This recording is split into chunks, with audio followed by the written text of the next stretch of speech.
ಇದೀಗಷ್ಟೇ ಒಂದು ಆನಂದ್ ಸಿಂಗ್ ಅವ್ರನ್ನ ಭೇಟಿ ಆಗೋದಕ್ಕೆ ಎಚ್.ಎಂ. ರೇವಣ್ಣ ಅವರು ಬಂದಿದ್ರು. ಅವ್ರು ಸಿಕ್ಕಿದ್ರ ಇಲ್ವಾ? ಅವ್ರ ಮಾತುಗಳೆಲ್ಲ ಕೇಳೋಣ. ಸರ್ ಸಿಕ್ಕಿದ್ರ ಏನಂತ? ಇಬ್ಬರು MLAಗಳು ಪ್ರತಾಪ್ ಗೌಡ ಪಾಟೀಲ್ ಇವರಿಬ್ಬರು ಇಲ್ಲಿದ್ದಾರೆ ಅನ್ನೋ ಮಾಹಿತಿ ಮೇಲೆ ಬಂದ್ವಿ. ಅಲ್ಲಿದ್ದಾರೆ. ಆದರೆ ಅವರು ಅವ್ರು ಬಂದಿರೋ flight everything is with us. ನಾವು ಅವ್ರಿಗೆ ಇದನ್ನು ಕೊಡಬೇಕು, ವಿಪ್ಪು ಏನು ನಮ್ಮ ಪಾರ್ಟಿ ಲೀಡರ್ ಕೊಟ್ಟಿರೋ ವಿಪ್ ಕೊಡೋದಕ್ಕೆ ಬಂದಿದ್ದೇವೆ. ಪೊಲೀಸ್ನವರು ಇಲ್ಲ ನಮ್ಗೆ ಅವ್ರು ಪ್ರೊಡಕ್ಷನ್ ಕೊಡಬೇಕು, ನೀವು ಭೇಟಿ ಮಾಡೋಂಗಿಲ್ಲ ಅಂತಾರೆ. ಮಾಡೋದು ಪ್ರಜಾಪ್ರಭುತ್ವದಲ್ಲಿ ಏನೇನು ನಡೆಯುತ್ತೆ ನೋಡೋದು. ಅದು ಇಷ್ಟು ವರ್ಷ ನಡೀತಾ ಇದೆ.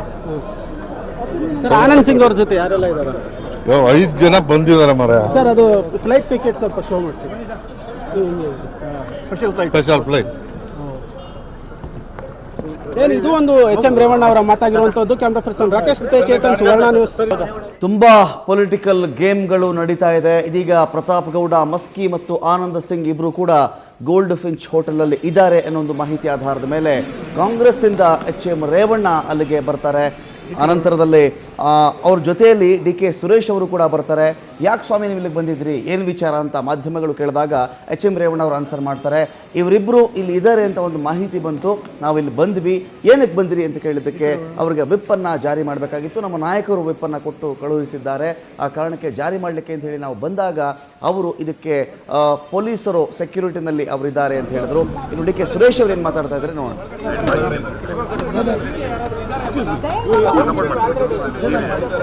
ಸ್ಪೆಷಲ್ ಏರ್ಕ್ರಾಫ್ಟ್ ಬಂದಿದೆ. ಸ್ಪೆಷಲ್ ಏರ್ಕ್ರಾಫ್ಟ್ ಅದಕ್ಕೆ ಮಾಹಿತಿ ಬೇಕು. ನಿಮ್ಗೆ ಆನ್ಲೈನಲ್ಲಿ ಯಾರು ಲ್ಯಾಂಡ್ ಆಗಿದ್ದಾರೆ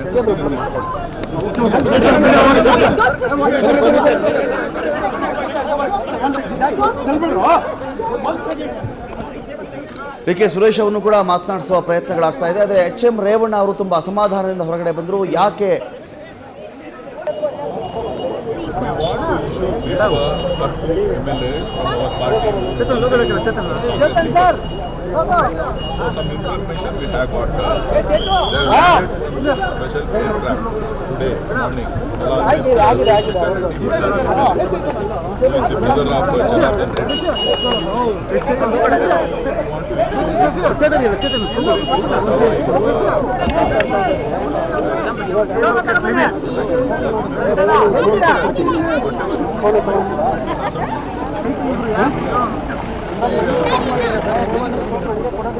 ನೋಡಿದ್ದಾರೆ ಕೇಳಿದ್ರು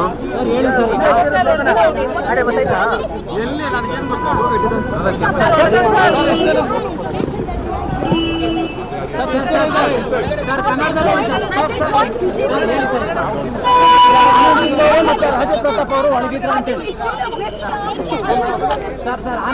already issued in his house through SMS.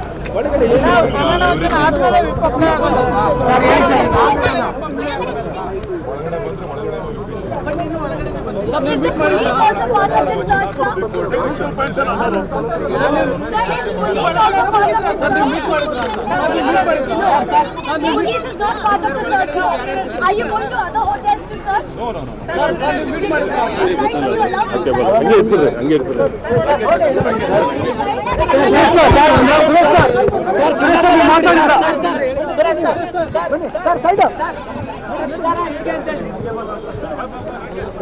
ಸಿದ್ದರಾಮಯ್ಯನವರ ನೇತೃತ್ವದ ವಿಪ್ಪನ್ನು ಕೊಡಲು ಇಲ್ಲಿ ಬಂದಿದ್ದೇವೆ.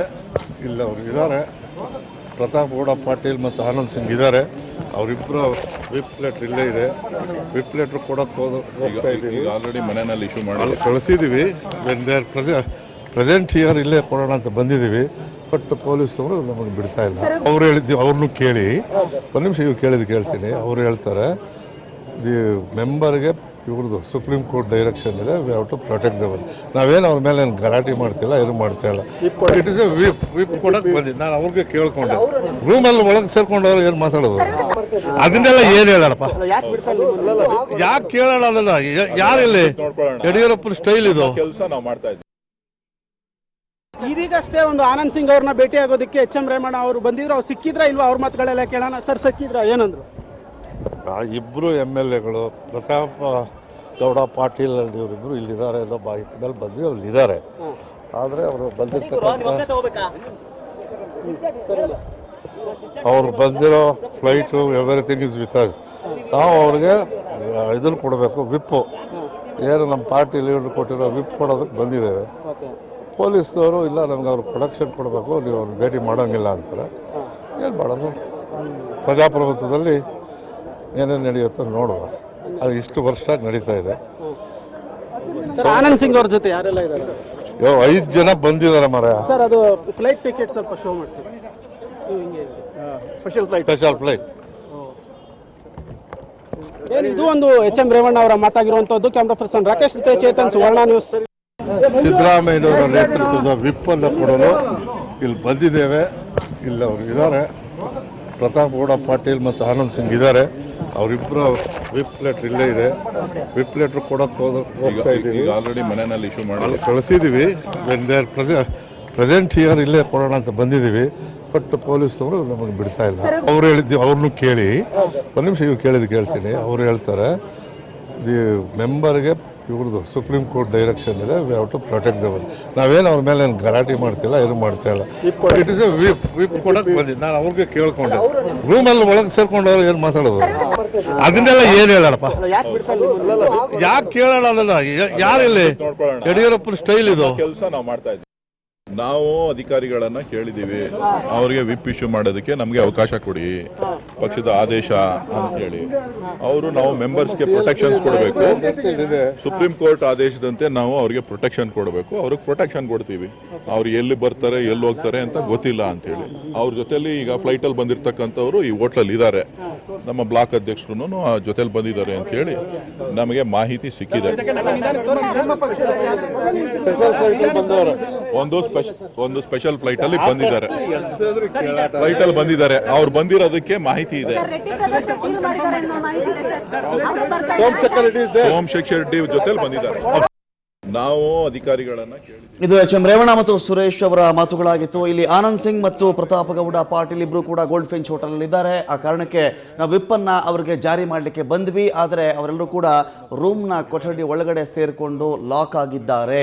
ಆದರೆ ನಮ್ಗೆ ಇನ್ನೊಂದು ಕಡೆಯಲ್ಲಿ ವಿಪ್ ಜಾರಿ ಮಾಡಲಿಕ್ಕೆ ಬಂದಿದ್ದಕ್ಕೆ ಸುಪ್ರೀಂ ಕೋರ್ಟ್ ಆದೇಶದ ಅನ್ವಯ ಪೊಲೀಸರು ಯಾವುದೇ ಅಭ್ಯರ್ಥಿಗಾಗಲಿ ಅವರಿಗೆ ರಕ್ಷಣೆ ಕೊಡತಕ್ಕಂಥದ್ದು ಬಹಳ ಇಂಪಾರ್ಟೆಂಟ್. ಅವರು ಸ್ವತಃ ತಾವಾಗಿಯೇ ಬಂದು ಮತ ಚಲಾವಣೆ ಮಾಡುವಂತಹ ಜವಾಬ್ದಾರಿಯನ್ನ ಸ್ಥಳೀಯ ಪೊಲೀಸರಿಗೆ ಆ ಜವಾಬ್ದಾರಿಯನ್ನು ಕೂಡ ನಿಗದಿಪಡಿಸಿದ್ರು. ಆ ಕಾರಣಕ್ಕೆ ಎಚ್ ಎಂ ರೇವಣ್ಣ ಅವ್ರಿಗಾಗ್ಲಿ ಅಥವಾ ಸುರೇಶ್ ಅವ್ರಿಗಾಗ್ಲಿ ಎಲ್ಲಿಯೂ ಕೂಡ ಆ ಅವಕಾಶವನ್ನ ಮಾಡಿಕೊಡ್ಲಿಲ್ಲ. ಅಂದ್ರೆ ಬಲವಂತವಾಗಿ ನೀವು ಹೋಗೋದು, ಇನ್ನೇ ಮನವೊಲಿಸತಕ್ಕಂಥ ಕೆಲಸಗಳು ಇದ್ಯಾವುದು ಆಗಬಾರ್ದು ಅಂತ ಹೇಳಿ ತಡೆ ಹಿಡಿದ್ರು. ಇದೆಲ್ಲವೂ ಕೂಡ ಯಡಿಯೂರಪ್ಪನವರ ಸ್ಟೈಲ್ ಅಂತ ಮಾತನಾಡಿದ್ರು. ಎಷ್ಟು ಜನ ಇದ್ದಾರೆ ರೇವಣ್ಣ ಅವರೇ ಅಂತ ನಮ್ಮ ಪ್ರತಿನಿಧಿ ಕೇಳಿದಾಗ 5 ಜನ ಇದಾರಂತೆ, ಒಳಗಡೆ 5 ಜನ ಇದ್ದಾರೆ. ನಮ್ಮ ಬಳಿಯಲ್ಲಿ ಅವ್ರು ಬಂದಿರತಕ್ಕಂಥ ಸ್ಪೆಷಲ್ ಫ್ಲೈಟ್ ನ ಟಿಕೆಟ್ ಕೂಡ ಇದೆ ಅಂತ ತೋರಿಸಿದ್ರು ಒಂದು ಕಡೆಯಲ್ಲಿ. ಇನ್ನೊಂದು ಕಡೆಯಲ್ಲಿ ವಿಪ್ ಅನ್ನ ನಾವು ಜಾರಿ ಮಾಡಲಿಕ್ಕೆ ಬಂದಿದ್ವಿ ಅಂತ ಕೂಡ ಎಚ್ ಎಂ ರೇವಣ್ಣ ಅವರು ಮಾಧ್ಯಮಗಳಿಗೆ ತೋರಿಸ್ತಾ ಇದ್ರು. ಆದ್ರೆ ಇಬ್ರು ಕೂಡ ಒಂದು ವಿಫಲ ಯತ್ನವನ್ನ ಮಾಡಿ ಅಲ್ಲಿಂದ ಆಚೆ ಬರ್ತಾ ಇದ್ದಾರೆ. ಅವರ ಮನೆ ಕೂಡ ನಾವು ಕಳಿಸಿದ್ದೀವಿ ಅನ್ನೋ ಒಂದು ಮಾತನ್ನ ಇಲ್ಲಿ ಎಚ್ ಎಂ ರೇವಣ್ಣ ಅವರು ಹೇಳಿದರು.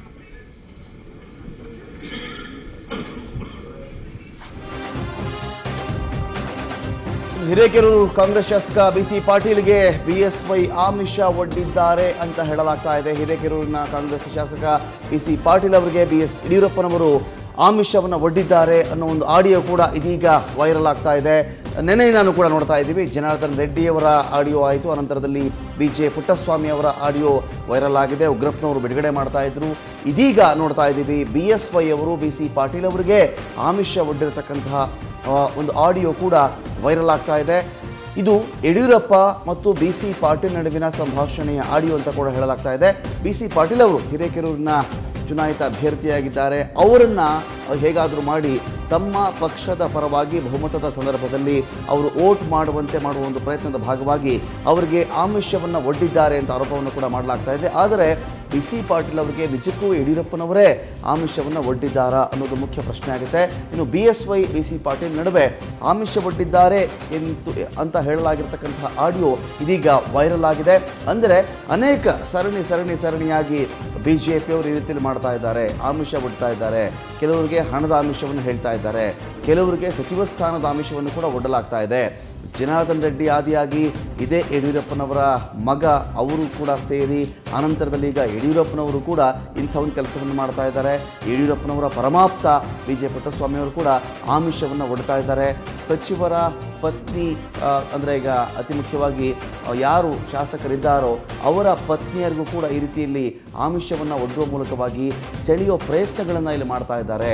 ವಾಮ ಮಾರ್ಗದ ಮೂಲಕವಾಗಿ ಬಹುಮತವನ್ನು ಸಾಬೀತುಪಡಿಸಲಿಕ್ಕೆ ಇದೇ BJP ಪಾಳೆಯ ಸಿದ್ಧವಾಗಿದೆ ಅಂತ ಹೇಳಿ ಕಾಂಗ್ರೆಸ್ನ ಅನೇಕ ನಾಯಕರು ಆರೋಪವನ್ನು ಮಾಡ್ತಾ ಇದ್ರು. ನಿನ್ನೆ ಸಿದ್ದರಾಮಯ್ಯನವರು ಹಾಗೂ ಉಗ್ರಪ್ಪನವರು ಜಂಟಿಯಾಗಿಯೇ ಒಂದು ಆಡಿಯೋವನ್ನು ಕೂಡ ರಿಲೀಸ್ ಮಾಡ್ತಾ ಇದ್ರು. ಜನಾರ್ದನ್ ರೆಡ್ಡಿ ಅವರು ಮಾತಾಡಿದ್ದಾರೆ ಅಂತ ಹೇಳಿ ಜನಾರ್ದನ್ ರೆಡ್ಡಿ ಅವರು ಇದಕ್ಕೆ ಪ್ರತಿಕ್ರಿಯೆಯನ್ನು ಕೂಡ ಕೊಟ್ಟಿದ್ರು. ನನ್ನ ರೀತಿಯಲ್ಲೇ ಯಾರೋ ಮಾತನಾಡುವ ಈಗ ಆ್ಯಪ್ಗಳೆಲ್ಲ ಬಂದುಬಿಟ್ಟಿದೆ, ಆ ರೀತಿ ಧ್ವನಿಯನ್ನು ಅನುಕರಿಸುವ ಮೂಲಕವಾಗಿ ಜನತೆಗೆ ತಪ್ಪು ಸಂದೇಶವನ್ನು ಈ ಕಾಂಗ್ರೆಸ್ನವರು ಕೊಡ್ತಾ ಇದ್ದಾರೆ. ಯಾರೋ ಮಿಮಿಕ್ರಿ ಮಾಡಿದ್ದಾರೆ ನನ್ನ ರೀತಿಯಲ್ಲಿ, ನಾನು ಖಂಡಿತವಾಗಿಯೂ ಯಾರ ಬಳಿಯಲ್ಲೂ ಕೂಡ ಮಾತನಾಡಿಲ್ಲ ಅಂಥೇಳಿ ಇವತ್ತು ಕೂಡ ಇದೇ ರೀತಿಯ ಅನೇಕ ಆಡಿಯೋ ರಿಲೀಸ್ ಆಗ್ತಾ ಇದೆ. ಹಾಗಾದರೆ BSY ಮತ್ತು BC ಪಾಟೀಲ್ ಅವರ ನಡುವಿನ ನಡೆದಿರಬಹುದಾದ ಸಂಭಾಷಣೆ ಅಂತ ಆರೋಪಿಸಲಾಗಿರತಕ್ಕಂತಹ ಆಡಿಯೋ ಏನಿದೆ ನೋಡೋಣ. ನಮಸ್ಕಾರ ಕಂಗ್ರ್ಯಾಚುಲೇಷನ್ಸ್. ನಾವು ಬಸ್ಸಲ್ಲಿದ್ದೀವಿ, ಕೋಚಿನಿಗೆ ಹೋಗ್ತಾ ಇದ್ದೀವಿ. ಹಲೋ, ಬಸ್ಸಲ್ಲಿದ್ದೀನಿ, ಕೋಚಿನಿಗೆ ಹೋಗ್ತಾ ಇದ್ದೀವಿ. ಹೇಳೋಣ. ಹಾಂ,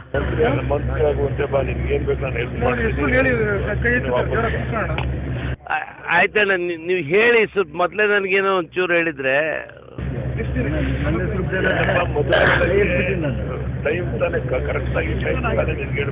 ಹೌದು ಆಯ್ತಣ್ಣ. ಈಗ ಬಸ್ಸಲ್ಲಿದ್ದೀವಿ ಈಗ ಏನಾದ್ರು ಕಾರಣ ಹೇಳ್ಕೊಂಡು ಮನೆಯವ್ರಿಗೆ ಏನಾದ್ರು ವಾಪಸ್ ಬಾ. ಈಗ ನನ್ನ ಪೊಸಿಷನ್ ಏನಂತ ಮುಂದೆ ಮಿನಿಸ್ಟರ್. ಓಕೆ ಅಣ್ಣ, ನನ್ನ ಜೊತೆಗೆ 2-3 ಜನ ಇದ್ದಾರೆ. ನನ್ನ ಮೇಲೆ ವಿಶ್ವಾಸ ಇದೆ ತಾನೆ?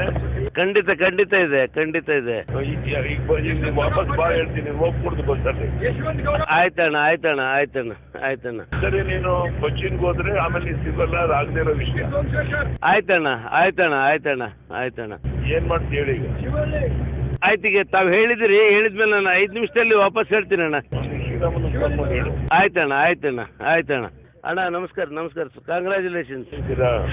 ನಾವು ಬಸ್ಸಲ್ಲಿದ್ದೀವಿ, ಕೋಚಿನಿಗೆ ಹೋಗ್ತಾ ಇದ್ದೀವಿ. ಹಲೋ, ಬಸ್ಸಲ್ಲಿದ್ದೀನಿ, ಕೋಚಿನಿಗೆ ಹೋಗ್ತಾ ಇದ್ದೀವಿ. ಹೇಳೋಣ. ಹಾಂ, ಏನ್ ಬೇಕು ನಾನು ಆಯ್ತಣ್ಣ, ನೀವು ಹೇಳಿ ಸ್ವಲ್ಪ ಮೊದಲೇ ನನಗೇನೋ ಒಂಚೂರು ಹೇಳಿದ್ರೆ.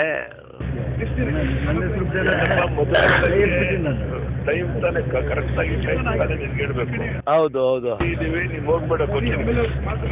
ಆಯ್ತಣ್ಣ. ಈಗ ಬಸ್ಸಲ್ಲಿದ್ದೀವಿ ಈಗ ಏನಾದ್ರು ಕಾರಣ ಹೇಳ್ಕೊಂಡು ಮನೆಯವ್ರಿಗೆ ಏನಾದ್ರು ವಾಪಸ್ ಬಾ. ಈಗ ನನ್ನ ಪೊಸಿಷನ್ ಏನಂತ ಮುಂದೆ ಮಿನಿಸ್ಟರ್. ಓಕೆ ಅಣ್ಣ, ನನ್ನ ಜೊತೆಗೆ 2-3 ಜನ ಇದ್ದಾರೆ. ನನ್ನ ಮೇಲೆ ವಿಶ್ವಾಸ ಇದೆ ತಾನೆ? ಖಂಡಿತ ಇದೆ. ಈಗ ವಾಪಸ್ ಬಾ ಹೇಳ್ತೀನಿ, ಹೋಗ್ಬಿಡ್ದು ಬಸ್ಸಲ್ಲಿ. ಆಯ್ತಣ್ಣ. ಸರಿ, ನೀನು ಕೊಚ್ಚಿನ್ಗೆ ಹೋದ್ರೆ ಆಮೇಲೆ ನೀನು ಸಿಗಲ್ಲ, ಆಗದೆ ಇರೋ ವಿಷಯ. ಆಯ್ತಣ್ಣ. ಏನ್ ಮಾಡ್ತೀವಿ ಹೇಳಿ ಈಗ? ಆಯ್ತು, ಈಗ ತಾವು ಹೇಳಿದಿರಿ, ಹೇಳಿದ್ಮೇಲೆ ನಾನು 5 ನಿಮಿಷದಲ್ಲಿ ವಾಪಸ್ ಹೇಳ್ತೀನಿ ಅಣ್ಣ. ಹೇಳು. ಆಯ್ತಣ್ಣ. ಅಣ್ಣ ನಮಸ್ಕಾರ. ಇದು ಮುಖ್ಯಮಂತ್ರಿ BS ಯಡಿಯೂರಪ್ಪ ಮತ್ತು BC ಪಾಟೀಲ್ ನಡುವೆ ನಡೆದಿದೆ ಎಂದು ಆರೋಪಿಸಲಾಗಿರುವ ಒಂದು ಆಡಿಯೋ ಕ್ಲಿಪ್ ಇದು. ಕೊಚ್ಚಿನ್ಗೆ ಹೋಗ್ತಾ ಇದ್ದೀವಿ ಸಾಹೇಬ್ರೆ, ನಿಮಗೆ ಅಭಿನಂದನೆಗಳು, ನೀವು ಮುಖ್ಯಮಂತ್ರಿ ಆಗಿದ್ದಕ್ಕೆ ಗೆದ್ದಿದ್ದಕ್ಕೆ ಅಂತ ಹೇಳಿ BC ಪಾಟೀಲ್ ಆ ಕಡೆಯಿಂದ ಅಭಿನಂದನೆ ಸಲ್ಲಿಸ್ತಾರೆ. ಕೊಚ್ಚಿನ್ಗೆ ಅಂತ ಹೇಳಿದ್ರೆ ಬಹುಶಃ ಮೊನ್ನೆ ರಾತ್ರಿಯ ಆಡಿಯೋ ಇರಬೇಕು. ಎಲ್ಲರನ್ನೂ ಕೂಡ ನಾವು ಕೊಚ್ಚಿನ್ಗೆ ಹೋಗ್ತಾ ಇದ್ದೀವಿ ಅಂತ ಹೇಳಿ ಯಾರೂ ಕೊಚ್ಚಿನ್ಗೆ ಹೋಗಲಿಲ್ಲ. ಆನಂತರದಲ್ಲಿ ಅವ್ರು ಹೋಗಿದ್ದೆಲ್ಲರೂ ಕೂಡ ಹೈದರಾಬಾದ್ನ ರೆಸಾರ್ಟ್ಗೆ ಅವರೆಲ್ಲರೂ ಕೂಡ ಅಲ್ಲಿ ಹೋಗ್ತಾರೆ. ಹೋಗಾದ ಮೇಲೆ ಇದೇ ಒಂದೇ ದಿನದಲ್ಲಿ ಸುಪ್ರೀಂ ಕೋರ್ಟ್ ಆದೇಶ ಬಂದ್ಬಿಡುತ್ತೆ. 24 ಗಂಟೆ ಒಳಗಡೆ ಅಂದರೆ ನಾಳೆ 4 ಗಂಟೆಗೆ ನೀವು ವಿಶ್ವಾಸ ಮತವನ್ನು ಬಹುಮತವನ್ನು ಅಲ್ಲಿ ಸಾಬೀತುಪಡಿಸಿ ಅಂತ ಹೇಳಿದ ನಂತರದಲ್ಲಿ ಎಲ್ಲರೂ ಕೂಡ ಮತ್ತೆ ವಾಪಸ್ಸಾಗಿದ್ದಾರೆ. ಇವತ್ತು ಬಹುಮತವನ್ನು ಸಾಬೀತುಪಡಿಸಬೇಕಾಗುತ್ತೆ ಯಡಿಯೂರಪ್ಪನವರು. ಇದರ ಮಧ್ಯದಲ್ಲಿ ಈ ಸಂಭಾಷಣೆ ನಡೆದಿದೆ ಅಂತ ಹೇಳಲಾಗ್ತಾ ಇದೆ. ಅಂದರೆ ನನ್ನ ಸ್ಥಿತಿ ಏನು, ನನ್ನ ಪೊಸಿಷನ್ ಏನು ಅಂತ ಕೇಳಿದಾಗ, ನೀನು ಮಿನಿಸ್ಟರ್ ಮಾಡ್ತೀನಯ್ಯ, ಬಂದುಬಿಡಯ್ಯ, ಎಲ್ಲೂ ಹೋಗಬೇಡ, ಹೇಗೆ ಸ್ವಾಮಿ ಬರೋದು ಅಂತ ಕೇಳಿದ್ರೆ, ಏನೋ ಮನೆಯವ್ರಿಗೆ ಹುಷಾರಿಲ್ಲ ಅದು ಇದು ಹೇಳಿ ಬಸ್ಸಿಂದ ಇಳಿದು ನೀನು ಬಂದುಬಿಡು ಅಂಥೇಳಿ ಯಡಿಯೂರಪ್ಪನವರು ಆ ರೀತಿಯಲ್ಲಿ ಮಾತನಾಡಿದ್ದಾರೆ. ಸಚಿವ ಸ್ಥಾನದ ಆಮಿಷವನ್ನು ಒಡ್ಡಿದ್ದಾರೆ BC ಪಾಟೀಲ್ರಿಗೆ ಅಂತ ಹೇಳಲಾಗಿರ್ತಕ್ಕಂತಹ ಒಂದು ಆಡಿಯೋ ಇದೀಗ ವೈರಲ್ ಆಗ್ತಾ ಇದೆ. ಇದೀಗ ಇದೇ ಚರ್ಚೆಯಲ್ಲಿ ನಮ್ಮನ್ನು ಹೇಮಂತ್ ರಾಜ್ ಅವರು ಕೂಡ ಜಾಯ್ನ್ ಆಗಿದ್ದಾರೆ, ಹೈಕೋರ್ಟ್ನ ಅಡ್ವೊಕೇಟ್. ಸ್ವಾಗತ ನಿಮಗೆ ಹೇಮಂತ್ ರಾಜ್ ಅವರೇ. ನನ್ನ ಮೊದಲನೇ ಪ್ರಶ್ನೆ ನಾನು ಧ್ರುವಕುಮಾರ್ ಅವರು ಕೇಳ್ಬಿಡ್ತೀನಿ. ಧ್ರುವಕುಮಾರ್ ಅವರೇ, ಫಸ್ಟು ನಾವಿಲ್ಲಿ ಅಬ್ಸರ್ವ್ ಮಾಡ್ತಿರೋದೇನು ಅಂತ ಹೇಳಿದ್ರೆ, ವಿಪ್ ಜಾರಿ. ಈಗ ಇವರು ಹೋಟೆಲ್ ಒಳಗಡೆ ಇದ್ದಾರೆ, ಇವರು ರಕ್ಷಣೆ ಕೊಟ್ಟಿದ್ದಾರೆ, ವಿಪ್ ಜಾರಿ ಮಾಡಲಿಕ್ಕೆ ನಾವು ಹೋದ್ವಿ ಅಂಥೇಳಿ ಇಲ್ಲಿ ರೇವಣ್ಣ ಅವರು ಕ್ಲೈಮ್ ಮಾಡ್ತಿದ್ದಾರೆ, ಸುರೇಶ್ ಅವರು ಹೇಳ್ತಿದ್ದಾರೆ. ಆಯಿತು, ಒಳಗಡೆ ಇದ್ದರೂ ವಿಪ್ ಜಾರಿ ಮಾಡಲಿಕ್ಕೆ ಆಗಲಿಲ್ಲ, ನಾವು ಮನೆ ಕಳಿಸಿದ್ದೀವಿ, ಹಾಗೆ ಹೀಗೆ ಅಂತ ಹೇಳಿದ್ರೆ, ವಿಪ್ ಜಾರಿಯ ಪ್ರಾಸೆಸ್ ಹೇಗೆ? ಇನ್ ಕೇಸ್ ವಿಪ್ ತೆಗೆದುಕೊಂಡು ಕೂಡ ಈ ಶಾಸಕ ಮತ ಚಲಾಯಿಸಲಿಕ್ಕೆ ಬರದೇ ಇದ್ದರೆ, ಇನ್ನೂ ಕೂಡ ಚುನಾಯಿತ ಪ್ರತಿನಿಧಿ ಅಷ್ಟೇ, ಅವರು ಈಗಲೂ ಕೂಡ ಓದ್ ತೆಗೆದುಕೊಂಡಿಲ್ಲ, ಆ ಕಾರಣಕ್ಕೆ ವಿಪ್ ಇವರಿಗೆ ಅಪ್ಲೈ ಆಗುತ್ತಾ ಅಂತ ನನ್ನ ಪ್ರಶ್ನೆ. ವಿಪ್ ರಿಸೀವ್ ಮಾಡ್ಕೊಳ್ಳದೆ ಮತ್ತು ಫಸ್ಟು ಓದ್ ತೊಗೋಬೇಕು. ಓದ್ ತೊಗೊಳ್ದೆ ಆ ವಿಪ್ಗೆ ಯಾವುದೇ ಬೆಲೆ ಯಾಕೆ ಬಂದರು ಇವರು? ಓದ್ ತೆಗೆದುಕೊಳ್ಳದೇನೆ ವಿಪ್ ಹೇಗೆ ಜಾರಿ ಮಾಡಲಿಕ್ಕೆ ಸಾಧ್ಯ ಆಯಿತು? ಅದು ಸರಿಯಾದ ಕ್ರಮ ಅಲ್ಲ. ಮೊದಲು ಅವರು ಸದನಕ್ಕೆ ಬಂದು ಪ್ರಮಾಣ ವಚನ ಸ್ವೀಕರಿಸಿದ ನಂತರ ವಿಪ್ ಜಾರಿ ಮಾಡಬೇಕು. ಈಗ ಕೊಟ್ಟರು ಉಪಯೋಗ ಆಗೋದಿಲ್ಲ. ಫೈನ್, ಕೊಟ್ಟರು ಉಪಯೋಗ ಆಗಲ್ಲ ಅಂತ ಹೇಳ್ತಾ ಇದ್ರಿ. ಗೋಲ್ಡ್ ಫಿಂಚ್ ಹೋಟೆಲ್ ಸುತ್ತ ಪೊಲೀಸರ ಸರ್ಪಗಾವಲನ್ನು ಹಾಕಲಾಗಿದೆ. ಇಲ್ಲಿ ಇಬ್ಬರು ಚುನಾಯಿತ ಅಭ್ಯರ್ಥಿಗಳು ಕಾಂಗ್ರೆಸ್ ಕಡೆಯಿಂದ ಇದ್ದಾರೆ ಅನ್ನೋ ಮಾಹಿತಿ ಇದೆ. ಆನಂದ್ ಸಿಂಗ್ ಅವರು ಇದರಲ್ಲಿ, ಪ್ರತಾಪ್ ಗೌಡ ಪಾಟೀಲ್ ಕೂಡ ಇಲ್ಲಿ ಇದ್ದಾರೆ, ಆದರೆ ರೂಮ್ ಒಳಗಡೆ ಸೇರಿಕೊಂಡು ಬಾಗಿಲು ಹಾಕೊಂಡ್ಬಿಟ್ಟಿದ್ದಾರೆ ಅಂತ ಹೇಳಿ HM ರೇವಣ್ಣ ಅವರು ಹೇಳ್ತಾ ಇದ್ರು. ಸುಪ್ರೀಂ ತೀರ್ಪಿನ ಪ್ರಕಾರವಾಗಿ ನಾಳೆ ವಿಶ್ವಾಸ ಮತ ಅಥವಾ ಬಹುಮತ ಸಾಬೀತುಪಡಿಸ್ತಕ್ಕಂಥ ಪ್ರಕ್ರಿಯೆ ಸಂದರ್ಭದಲ್ಲಿ ಎಲ್ಲ ಅಭ್ಯರ್ಥಿಗಳಿಗೂ ಕೂಡ ಭದ್ರತೆಯನ್ನು ಸ್ಥಳೀಯ ಪೊಲೀಸರು ಒದಗಿಸಲೇಬೇಕು ಅಂತೇಳಿ ಕಟ್ಟುನಿಟ್ಟಿನ ಆದೇಶವನ್ನು ಸುಪ್ರೀಂ ಕೋರ್ಟ್ ಕೊಟ್ಟಿದೆ. ಹಾಗಾಗಿ ಯಾರೋ ಬರೋದು, ವಿಪ್ ಜಾರಿ ಮಾಡ್ತೀನಿ, ಬನ್ನಿ ಸರ್ ಒಂದು ಟೀ ಕುಡಿಯೋಣ, ಮಾತಾಡಬೇಕು ನಿಮ್ಮ ಜೊತೆ, ಸ್ವಲ್ಪ ಕೆಲಸ ಇದೆ ಅಂತ ಹೇಳೋದು, ಅವರನ್ನು ಯಾವುದೇ ರೀತಿಯಲ್ಲಿ ಅವರ ಮನಃ ಪರಿವರ್ತನೆ ಮಾಡ್ತಕ್ಕಂಥ ಕೆಲಸಗಳು, ಇನ್ನೇನೋ ಮಾಡ್ತಕ್ಕಂಥ ಕೆಲಸಗಳಾಗಬಾರ್ದು. ಖುದ್ದು ಅವರ ಮನಸ್ಸಲ್ಲಿ ಏನಿದೆಯೋ ಅದನ್ನು ಮಾಡುವಂತೆ ಅವ್ರಿಗೆ ಬಿಟ್ಬಿಡ್ಬೇಕಾಗತ್ತೆ. ಇದರ ಹೊರತಾಗಿ ಇನ್ಯಾವುದೇ ರೀತಿ ಬಲವಂತ ಮಾಡೋದು, ಆಮಿಷ ಒಡ್ಡೋದು, ಇನ್ನೇನೇ ಮಾಡೋ ಪ್ರಯತ್ನಗಳಾದರೂ ಕೂಡ ಆಗ ಅದು ಪೊಲೀಸರಿಗೆ ಸಮಸ್ಯೆ ಆಗುತ್ತೆ, ಇವ್ರ ತಲೆ ಮೇಲೆ ಬರುತ್ತೆ. ಇಷ್ಟು ನಮ್ಮ ಆದೇಶವನ್ನು ಉಲ್ಲಂಘನೆ ಮಾಡ್ತಾ ಇದ್ದೀರಾ ಅಂತ ಹೇಳಿ ಆ ಕಾರಣಕ್ಕೆ ಸುಪ್ರೀಂ ತೀರ್ಪಿನ ಅನ್ವಯ ಇಬ್ಬರೂ ಶಾಸಕರಿಗೆ ಪೊಲೀಸರು ಬಿಗಿ ಭದ್ರತೆಯನ್ನು ಒದಗಿಸಿದ್ದಾರೆ. ಗೋಲ್ಡ್ ಫಿಂಚ್ ಹೋಟೆಲ್ ಸುತ್ತಮುತ್ತ ನಮ್ಮ ಆಫೀಸಿನ ರೋಡ್ನ ಎಂಡಲ್ಲೇ ಬರುತ್ತೆ ಈ ಹೋಟೆಲ್ಲು. ಇಲ್ಲಿ ಇದೇ ಹೋಟೆಲ್ನ ಸುತ್ತಮುತ್ತ ಸರ್ಪಗಾವಲನ್ನು ಇದೀಗ ಅಲ್ಲಿ ಹಾಕಲಾಗಿದೆ. ನೋಡಬಹುದಾಗುತ್ತೆ ನೀವು, ಹೆಜ್ಜೆ ಹೆಜ್ಜೆಗೂ ಅಡಿಗಡಿಗೂ ಕೂಡ ಇಲ್ಲಿ ಪೊಲೀಸರ ಸರ್ಪಗಾವಲಿದೆ. ಯಾವುದೇ ಕಾರಣಕ್ಕೂ ಯಾರನ್ನು ಕೂಡ ಆನಂದ್ ಸಿಂಗ್ ಅವ್ರನ್ನ ಭೇಟಿಯಾಗಲಿಕ್ಕಾಗಲಿ, ಪ್ರತಾಪ್ ಗೌಡ್ರನ್ನ ಮೀಟ್ ಮಾಡಲಿಕ್ಕಾಗಲಿ ಇಲ್ಲಿ ಅವಕಾಶವನ್ನು ಮಾಡಿಕೊಡ್ತಾ ಇಲ್ಲ. ಇನ್ನು HM ರೇವಣ್ಣ ಅವ್ರು ಕೇಳಿದಾಗ ಇವರು ಎಲ್ಲ ಸೇರಿ 5 ಜನ ಬಂದಿದ್ದಾರೆ ಅಂತ ಹೇಳಿದ್ರು. 5 ಜನ ಯಾರು? ಆ ಪ್ರಶ್ನೆ ಕೂಡ ಒಂದು ರೀತಿಯಲ್ಲಿ ಇದೀಗ ಕಾಡ್ತಾ ಇದೆ.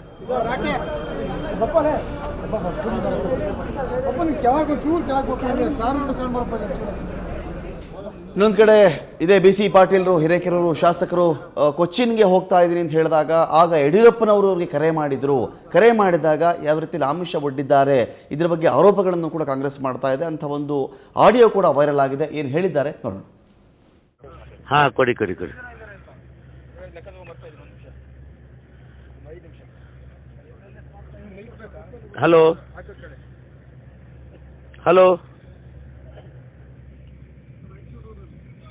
ಹಲೋ ಹಾಂ, ಕೊಡು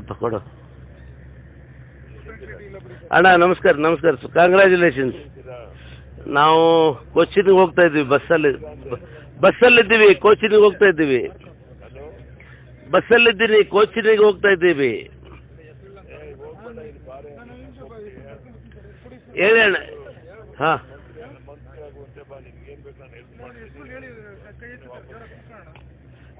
ಆಯ್ತಣ್ಣ, ನೀವು ಹೇಳಿ ಸ್ವಲ್ಪ ಮೊದಲೇ ನನಗೇನೋ ಒಂಚೂರು ಹೇಳಿದ್ರೆ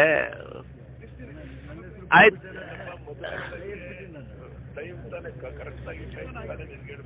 ಹೌದು.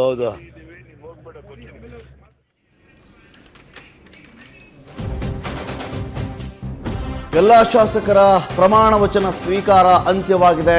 ಎಲ್ಲ ಚುನಾಯಿತ ಅಭ್ಯರ್ಥಿಗಳು ಈಗಾಗಲೇ ಅಲ್ಲಿ ಶಾಸಕರಾಗಿದ್ದಾರೆ, ಎಕ್ಸೆಪ್ಟ್ ಆನಂದ್ ಸಿಂಗ್. ಆನಂತರದಲ್ಲಿ ಪ್ರತಾಪ್ ಗೌಡ ಪಾಟೀಲ್ ಇವರಿಬ್ಬರನ್ನ ಹೊರತುಪಡಿಸಿದರೆ ಬಹುತೇಕವಾಗಿ ಯಾರ್ಯಾರೆಲ್ಲ ಗೆದ್ದಿದ್ರೋ ಎಲೆಕ್ಷನ್ನಲ್ಲಿ ಎಲ್ಲರೂ ಕೂಡ ಈಗಾಗಲೇ ಶಾಸಕರಾಗಿ ಪ್ರಮಾಣ ವಚನವನ್ನು ಸ್ವೀಕರಿಸಿದ್ದಾರೆ. ಇನ್ನು ರಾಮನಗರಕ್ಕೆ ರಾಜೀನಾಮೆ ಕೊಟ್ಟು ಚನ್ನಪಟ್ಟಣ ಕ್ಷೇತ್ರವನ್ನು HD ಕುಮಾರಸ್ವಾಮಿ ಉಳಿಸ್ಕೊಂಡಿದ್ದಾರೆ. ಎಕ್ಸ್ಪೆಕ್ಟೆಡ್ ಇದು, ನಿರೀಕ್ಷೆ ಇತ್ತು. ಯಾಕಂತ ಹೇಳಿದ್ರೆ ರಾಮನಗರ ಸಹಜವಾಗಿ ಇದೆ ಎಚ್ ಡಿ ಕುಮಾರಸ್ವಾಮಿ ಅವರಿಗೆ ಒಂದು ಭದ್ರಕೋಟೆ JDSಗೆ. ಆ ಕಾರಣಕ್ಕೆ ತಮ್ಮ ಕಡೆಯ ಇನ್ನೊಬ್ಬ ಅಭ್ಯರ್ಥಿಗೆ ಟಿಕೆಟ್ ಕೊಡುವ ಮೂಲಕವಾಗಿ ರಾಮನಗರ ಗೆಲ್ಲಿಸ್ಕೊಳ್ಬಹುದಾಗುತ್ತೆ. ಅದರ ಬದಲಿಗೆ ಚನ್ನಪಟ್ಟಣ ಅಕಸ್ಮಾತ್ ರಾಮನಗರ ಉಳಿಸ್ಕೊಂಡು ಚನ್ನಪಟ್ಟಣಕ್ಕೆ ಏನಾದರೂ ಇವರು ರಾಜೀನಾಮೆ ಕೊಟ್ಟಿದ್ದರೆ ಯೋಗೀಶ್ವರ್ ಪ್ರಬಲ ಇದ್ದಾರೆ. ಆ ಕಾರಣಕ್ಕೆ ಆಗ ಮತ್ತಷ್ಟು ಸೆಣಸುಂಟಾಗುತ್ತೆ ಅನ್ನೋ ಒಂದು ಕಾರಣಕ್ಕೆ ಇದೇ ಯೋಗೀಶ್ವರ್ ರಾಮನಗರಕ್ಕಂತೂ ಬಂದು ಸೆಣಸಲಿಕ್ಕೆ ಕಷ್ಟ ಆಗುತ್ತೆ. ಆ ಕಾರಣಕ್ಕೆ ಬಹುಶಃ ಚನ್ನಪಟ್ಟಣವನ್ನು ಉಳಿಸ್ಕೊಂಡು ರಾಮನಗರ ಶಾಸಕ ಸ್ಥಾನಕ್ಕೆ ಎಚ್ ಡಿ ಕುಮಾರಸ್ವಾಮಿ ಅವರು ರಾಜೀನಾಮೆಯನ್ನು ಕೊಟ್ಟಿದ್ದಾರೆ. ಆ ಮೂಲಕವಾಗಿ ಒಂದು ಸ್ಥಾನ ನಾವಾಗಲೇ ಹೇಳ್ತಾ ಇದ್ವಿ, JDS ಇಂದ 38 ಸ್ಥಾನಗಳನ್ನು ಗೆದ್ದ ಹೊರತಾಗಿಯೂ ಕೂಡ ಅವರಿಗೆ ವೋಟಿಂಗ್ ಪವರ್ ಇರತಕ್ಕಂಥದ್ದು 37 ಮಾತ್ರ ಅಂತ ಹೇಳಿ. ಯಾಕಂತ ಹೇಳಿದ್ರೆ ಒಂದು ರಾಮನಗರ ಒಂದು ಚನ್ನಪಟ್ಟಣ ಎರಡೂ ಕ್ಷೇತ್ರಗಳಲ್ಲಿಯೂ ಕೂಡ ಕುಮಾರಸ್ವಾಮಿ ಅವರು ಗೆದ್ದಿದ್ರು. ಆದರೂ ಕೂಡ ವೋಟ್ ಅಂತ ಬಂದಾಗ ಅವ್ರದ್ದು ಒಂದು ಮತ ಮಾತ್ರ ಇಲ್ಲಿ ಕನ್ಸಿಡರ್ ಆಗುತ್ತೆ. ನಾನಾಗಲೇ ವಿಪ್ ಬಗ್ಗೆ ಮಾತಾಡ್ತಾ ಇದ್ದೆ. ಇನ್ನೊಂದು ಕಡೆಯಲ್ಲಿ ನಾವಿಲ್ಲಿ ಗಮನಿಸಬೇಕಾಗತ್ತೆ, ಒಂದು ರೀತಿಯಲ್ಲಿ ಈ ಆಡಿಯೋ, ಈ ಆಮಿಷ, ವಿಡಿಯೋ, ಈ ವಿಚಾರಗಳು ಬಂದರೆ ನಿಜಕ್ಕೂ ಇದೆಲ್ಲವೂ ಕೂಡ ಕೋರ್ಟ್ನಲ್ಲಿ ಹಾಕಿದ್ರೆ ನಿಲ್ಲುತ್ತಾ? ಅದು ಆಮಿಷ ಒಡ್ಕೂಡ್ದು, ಪ್ರಭಾವ ಬೀರಬಾರ್ದು ಅಂತ ಸುಪ್ರೀಂ ಕೋರ್ಟ್ ಆರ್ಡರ್ ಮಾಡಿರುತ್ತಪ್ಪ. ಈ ಆಮಿಷ, ನನ್ನ ಬಳಿಯಲ್ಲಿ ಆಡಿಯೋ ಇದೆ, ವಿಡಿಯೋ ಇದೆ, ಇವರು 1 ಕೋಟಿ ಹೇಳಿದ್ರು, 5 ಕೋಟಿ ಹೇಳಿದ್ರು, ಇದು ಕೋರ್ಟಲ್ಲಿ ಸ್ಟ್ಯಾಂಡ್ ಆಗುತ್ತಾ? ಕೋರ್ಟಲ್ಲಿ ಇದನ್ನು ಏನು ಸಾಕ್ಷ್ಯಾಧಾರಗಳ ಮೂಲಕ ಈಗ ಹ್ಯಾಂಡ್ ರೈಟಿಂಗ್ ಎಕ್ಸ್ಪರ್ಟ್ ಆದರೆ ಅದನ್ನು FSL ಕಳಿಸಿ ಹ್ಯಾಂಡ್ ರೈಟಿಂಗ್ ಅದು ಇದೆಲ್ಲ ನೋಡ್ಬೋದು, ಅದನ್ನು ಚೆಕ್ ಮಾಡ್ಬೋದು. ಈ ಏನು ಆಡಿಯೋ ಓಕೆ, ಇದನ್ನೆಲ್ಲ ಏನು ಪರಿಶೀಲನೆ ಮಾಡಿ ಅದನ್ನು ಪರೀಕ್ಷೆ ಮಾಡಿ ಇಂಥವ್ರದೇ ಮಾತು ಅಂತೇಳಿ ಅದು ಭಾಳ ರೇರ್. ಅದು ಅಂಥದ್ದನ್ನು ಕೋರ್ಟಲ್ಲಿ ಪ್ರೂವ್ ಮಾಡಿ ಪನಿಷ್ಮೆಂಟ್ ಆಗಿದ್ದಂಥದ್ದು ಭಾಳ ಕಡಿಮೆ ಅಂತೂ ಭಾಳ ವಿರಳ. ಫೈನ್, ನನಗೆ ಅನಿಸುತ್ತೆ ಇದನ್ನೆಲ್ಲ ಭಾಳ ಇದೊಂದು ಗಿಮಿಕ್. ಯಾಕಂದರೆ ಒಂದು ಆರೋಪ ಹೊರಿಸುವಂಥದ್ದು ಇದು ಈಗ ಮಹಾಭಾರತ ಯುದ್ಧ ಮಾಡ್ತಾ ಇದ್ದಂಗೆ ಯುದ್ಧ ರಂಗದಲ್ಲಿ ಇರುವಂಥವನು ವೈರಿಯನ್ನು ಏನು ಮಟ್ಟ ಹಾಕೋದಕ್ಕೆ ಒಂದೊಂದೇ ಬಾಣ ಬಿಡ್ತಾ ಇದ್ದದ್ದು. ಯಾಕಂದರೆ ಉಗ್ರಪ್ಪನವರು ಕೂತ್ಕೊಂಡು ಇದನ್ನು ಸುದ್ದಿಗೋಷ್ಠಿ ಮಾಡಿ ಒಂದೊಂದೇ ಬಾಣವನ್ನು ಬಿಡ್ತಾ ಇರ್ತಾರೆ. ಇವನ್ ಆವಾಗ ಇವರು ಪುಟ್ಟಸ್ವಾಮಿ BJP ಪುಟ್ಟಸ್ವಾಮಿ ಕೂಡ ಅದನ್ನು ನಿರಾಕರಣೆ ಮಾಡಿದರು. ಏನು ಅಂತ, ಇದೆಲ್ಲ ನಾವು ಮಾಡಿಲ್ಲ, ನಾವು ಅದಕ್ಕೆ ಆಗಲ್ಲ ಅಂತ. ಇವನು BC ಪಾಟೀಲ್ ಈಗ ಮಾತಾಡೋದು ನೋಡಿದ್ರೆ ಯಡಿಯೂರಪ್ಪನವರು ಅಂತ ಒಂದು ಏನು ನೇರವಾಗಿ ಯಡಿಯೂರಪ್ಪನವರು ಮಾತಾಡೋದಿಲ್ಲ, ಅಷ್ಟು ಒಂದು ಕಾಮನ್ ಸೆನ್ಸ್ ಇಲ್ಲದೇ ಇರುವಂಥ ಮನುಷ್ಯಲ್ಲ. ಒಬ್ಬ ಮುಖ್ಯಮಂತ್ರಿ ಆಗಿದ್ದವನು ಈ ಆಡಿಯೋದಲ್ಲಿ ನಾಳೆ ಬರ್ಬೋದು ನನ್ನ ಮೇಲೆ ಆರೋಪ, ನಾಳೆ ಗೊತ್ತಾಗುತ್ತೆ, ನಾನು ಮಾಡೋದು ಸರಿಯಲ್ಲ, ಅದು ಮಾಡುವುದಾದ್ರೂ ಬೇರೆಯವರ ಮೂಲಕವಾಗಿ ಮಾಡಿಸ್ಬೇಕೆ ಹೊರತು ಸ್ವತಃ ಯಡಿಯೂರಪ್ಪನ ಮಾತಾಡಿದಂಥದ್ದು ಇಂಥದ್ದೆಲ್ಲ ಈ ಮಿಮಿಕ್ರಿ ಮಾಡುವಂಥದ್ದು ಈ ಕೆಲವು ಈಗ ಏನು ಆರ್ಕೆಸ್ಟ್ರಾಗಳು ಅಂಥದ್ದನ್ನೆಲ್ಲ ಮಾಡಿ ಇದನ್ನ ವೈರಿಯನ್ನ ಮಟ್ಟ ಹಾಕುವಂಥ ರೀತಿಗೆ ಮಾಡಲಿಕ್ಕೆ ಸಾಧ್ಯತೆ ಇದೆ ಅಂತ ಹೇಳೋದು ನನ್ನ ಅನಿಸಿಕೆ. ಫೈನ್, ಹೇಮಂತರಾಜ್ ಅವರ ಈಗ ಇಲ್ಲಿ ನೋಡ್ತಾ ಇದ್ದೀವಿ ನಾವು, ಅವರು ಆ ರೀತಿಯಲ್ಲಿ ಮಾತಾಡದ್ರಂತೆ, ಇವರು ಈ ರೀತಿಯಲ್ಲಿ ಮಾತನಾಡಿದ್ರೆ ಅಂತ ಹೇಳಿ ಬಹುಮತ ಸಾಬೀತುಪಡಿಸಲಿಕ್ಕೆ ಸಮಯವನ್ನು ಸುಪ್ರೀಂ ಕೋರ್ಟ್ ನಿಗದಿಪಡಿಸ್ಬಿಟ್ಟಿದೆ. 4 ಗಂಟೆಗೆ ನೀವು ಸಾಬೀತು ಮಾಡಿರಿ ಅಂತ. 4 ಗಂಟೆ ಅಂದರೆ ಎಕ್ಸಾಕ್ಟ್ 4 ಅಲ್ಲದೆ ಇದ್ದರು 4:15, 5, 5:30, 6 ಒಟ್ಟಿನಲ್ಲಿ ಒಂದು ಗಡುವು ನಿಗದಿ ಮಾಡಿದ್ರು. ಇವತ್ತೊಳಗಡೆ ನೀವು ಮಾಡಬೇಕಪ್ಪ, ಸುಮ್ಮನೆ 15 ದಿನ 1 ವಾರ ಅಂತ ನೀವು ಕತೆ ಹೇಳುವಂತಿಲ್ಲ ಅಂಥೇಳಿ. ಇದರ ಆಚೆಗೆ ಈಗ ಈ ಆಡಿಯೋ, ಇನ್ನೊಂದು ಆಡಿಯೋ ಇದೆಲ್ಲವನ್ನು ಕೂಡ ನೀವು ಪೊಲಿಟಿಕಲ್ ಅಂತ ಕರೀತಾರ, ಜನಕ್ಕೆ ಕನ್ವಿನ್ಸ್ ಮಾಡೋ ಸಲುವಾಗಿ. ನೋಡಿದ್ರ BJP ಎಂತೆಂಥ ಕೆಲಸ ಮಾಡ್ತಾ ಇದ್ದಾರೆ, ಒಬ್ಬರು ಆಡಿಯೋ ಬಿಡುಗಡೆ ಮಾಡ್ತಾರೆ, ಇನ್ನೊಂದು ಕಡೆಯಲ್ಲಿ ಇವರು ಆರೋಪಗಳು ಮಾಡ್ತಾರೆ, ಕೋಟಿ ಅಂತೆ, ಸಚಿವ ಸ್ಥಾನ ಅಂತ ಹೇಳಿ. ಈ ಮೂಲಕವಾಗಿ ಒಂದು ವಿಶ್ವಾಸ ಇರ್ತಕ್ಕಂಥವ್ರು, ನಾವು ಪ್ರೂವ್ ಮಾಡ್ತೀವ್ರಿ, ನಮಗೇನು ಸಮಸ್ಯೆಗಳು ಇಲ್ಲ ಅಂತ ನಿಶ್ಚಲವಾಗಿ ನಿಂತಿರ್ತಕ್ಕಂಥವ್ರು, ಅವರಿಗೆ ಇಂಥ ಆಡಿಯೋಗಳ ಅಗತ್ಯ ಬರುತ್ತಾ? ಆಡಿಯೋ ಬೇಕಾದರೆ ನಿಮ್ಗೆ ಆ ರೀತಿ ಇದ್ದರೆ ಬಿಡುಗಡೆ ಮಾಡುವ ಬದಲಾಗಿ ಕಂಪ್ಲೇಂಟ್ ಮಾಡಿ, ಅದನ್ನು ಕೋರ್ಟ್ಗೆ ಹೇಳಿ, ನೋಡಿ ಯಡಿಯೂರಪ್ಪ ಅಂತ ಕೆಲಸ ಮಾಡುತ್ತೆ. ಈಗ ಒಬ್ಬ ಸ್ಪೀಕರ್ನ ನೇಮಕ ಮಾಡಿದ ತಕ್ಷಣವೇ ಸುಪ್ರೀಂ ಕೋರ್ಟ್ ರಾತ್ರಿ ಕಥಾ ಬಿಡ್ತೀರಿ ನೀವು. ಅದೇ ರೀತಿ ಯಡಿಯೂರಪ್ಪನವ್ರು ಮಾತಾಡಿದಾರ, ಇಮಿಡಿಯೇಟ್ ಕಂಪ್ಲೇಂಟ್ ಮಾಡಿ. ಫಸ್ಟು ಕಂಪ್ಲೇಂಟ್ಗಳಾಗ್ತಾ ಇಲ್ಲ, ಮೀಡಿಯಾದಲ್ಲಿ ಓಡಾಡ್ತಾ ಇದೆ, ಏನು ಅರ್ಥ ಇದಕ್ಕೆ ಅಂತೇಳಿ ನೋಡಿ.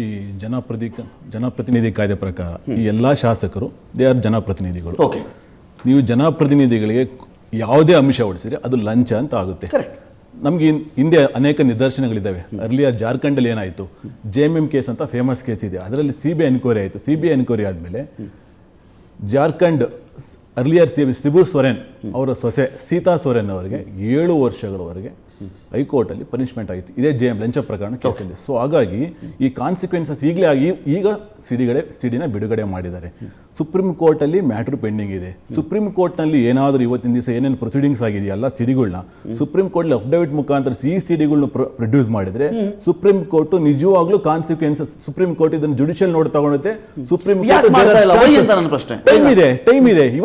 ಇವತ್ತು ನಡೀತಾ ಇದೆ ಘಟನೆಗಳು, ನೆಕ್ಸ್ಟ್ ಹಿಯರಿಂಗ್ ಅಲ್ಲಿ ಸಾಧ್ಯತೆಗಳು ತುಂಬಾ ಇದಾವೆ. ಇದೆಲ್ಲವನ್ನು ಕೂಡ ಸುಪ್ರೀಂ ಕೋರ್ಟ್ ಮಾತಾಡ್ತೀನಿ. ಒಂದು ಬ್ರೇಕ್ ಇರ್ತಾ ಬೇಕಾದ್ರೆ ಚರ್ಚೆ ಮತ್ತೆ ಮುಂದೆ.